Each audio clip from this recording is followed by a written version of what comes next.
Today's subject, guys, we're going to talk about a subject that most people never experience enough of. It's called quietness. Ah, how sweet the sound. You guys, do y'all hear that? It's pretty quiet, huh? Quietness is like good weather. You want to put it in a bottle, just capture it, and take it with you so that when given those nasty sunny days at 99 degrees and you've got that cool weather from October, that you can slip in your pocket and throw it on you.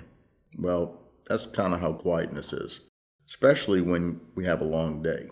It's nice to have that little private time when it's just quiet and you don't have to hear a thing. Man, that's a good feeling. So today we're going to talk about that. I think it's a good subject, especially for a Christian, and I hope I can explain it well. Like I said earlier, quietness. Ah, how sweet the sound. It would seem that anybody could be still and quiet. It requires no exertion. Work is hard, but it ought to be easy to rest. It takes effort to speak. It ought to be easy to be quiet. But we all know just how hard it is to be still. Our lives are like the ocean in their restlessness. This is one of the proofs of our immorality. We have too much to say to be quiet. In the Bible, we are told that the effect of righteousness is quietness. The shepherd leads his sheep by the quiet waters. We are told to study to be quiet, to be ambitious to be quiet. In quietness and confidence there is strength. Thus the thought of quietness shines with very bright luster in the Scriptures. It is used sometimes in its literal sense. Evidently God does not like noise. Then sometimes it is used to denote the restful spirit. Restlessness is not spiritually beautiful. Peace is a high attainment. Thus quietness indicates a rich Christian culture. It's not easily reached. Soldiers say that in war it is much harder to stand still under fire than it is to rush into the battle. It is easier to be in the midst of the active duties and struggles of spiritual life than it is to be compelled to wait and be still. Waiting is harder than working. For many people, it requires more strength to work quietly than it does to rant. In all of life, it is the quiet forces which affect most. The sunbeams fall all day long, silently, unheard by human ear, yet there is in them a wondrous energy and a great power for blessing and good.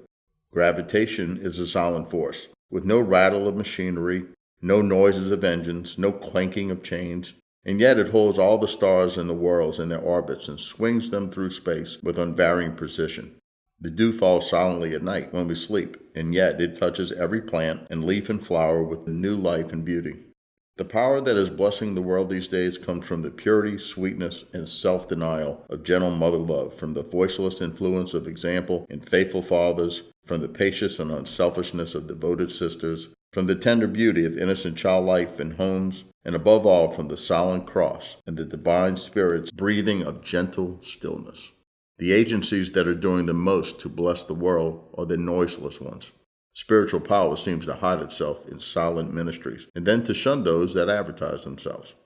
The tendency of the grace of Christ in the heart is so soft and refines the whole nature. It makes the very tones of the voice gentler. It curbs boisterousness into quietness. It represses angry feelings and softens them into gentleness of love.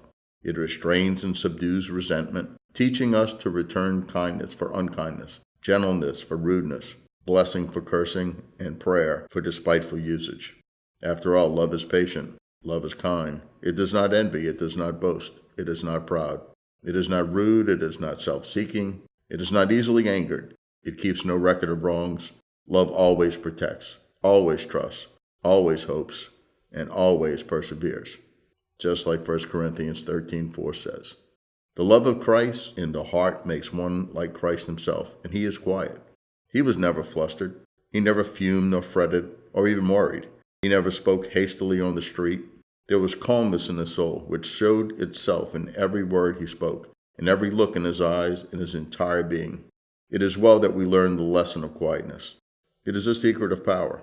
It will save us from outbursts of temper and from saying the rash and hasty words which an hour afterwards we would be sorry for having said, and which, if spoken, would make so much bitterness and trouble for us.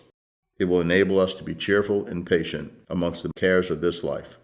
There is a blessing in being still and quiet in the time of suffering. Peace is their pillow, because they have learned to be still.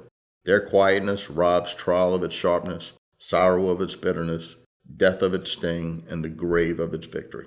Nothing but the peace of God in the heart can give it. Yet we can have this peace if we will simply and always do God's will and trust Him. A quiet heart will give a quiet life.